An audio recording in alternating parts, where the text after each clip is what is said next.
7th and 8th ஸ்டாண்டர்ட்க்கு ஒரு இன்ட்ரெஸ்டிங்கான study time table video பார்க்கலாமா? இந்த வீடியோவை நீங்க தான் கமெண்ட்ல ரெக்வஸ்ட் பண்ணி கேட்டீங்க. அந்த கமெண்ட்டுக்கும் ஏகப்பட்ட லைக்ஸ். இதே மாதிரி உங்களுக்கு ஏதாவது வீடியோ தேவைப்பட்டா கமெண்ட் பாக்ஸ் கதவுகளை தட்டுங்க. இப்போ நீங்க கேட்ட ஸ்டடி பிளான் வீடியோக்குள்ள போலாமா? அலாரம் வச்சு எழுந்துப்பீங்களோ இல்ல கோழி குவி எழுந்துப்பீங்களோ? டான்னு ஒரு 6 மணிக்கு எந்திரிச்சிருங்க. தூக்கம் வரா மாதிரி தான் இருக்கும், பட் பரவாயில்ல, கொஞ்ச நாள் ஃபாலோ பண்ணுங்க, பழகிரும். ரொம்ப சைலண்டா இருக்கும். மார்னிங் எழுந்து படிக்கிறது தான் எனக்கு ரொம்பவே பிடிச்ச விஷயம். இப்போ உங்களோட சாய்ஸ் தான். மார்னிங் என்ன சப்ஜெக்ட் படிக்கணும்னு நீங்களே சூஸ் பண்ணிக்கோங்க. ஒரு 1 hour படிச்சு முடிச்சுட்டு ஒரு 10 minutes மாடியில பறவைகள் சத்தம் சன்ரைஸ்னு பார்த்துட்டு உங்க நாளை ஃப்ரெஷ் அண்ட் பிரைட்டா ஸ்டார்ட் பண்ணுங்க. ஸ்கூலுக்கு போயிட்டு ஈவினிங் வந்துருவீங்க.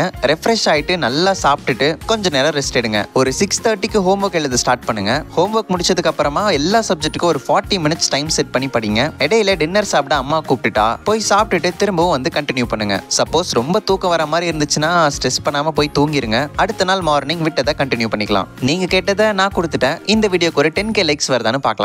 இதே மாதிரி நல்ல நல்ல வீடியோஸ்லாம் பார்க்கறதுக்கு சப்ஸ்கிரைப் பண்ணலாமே.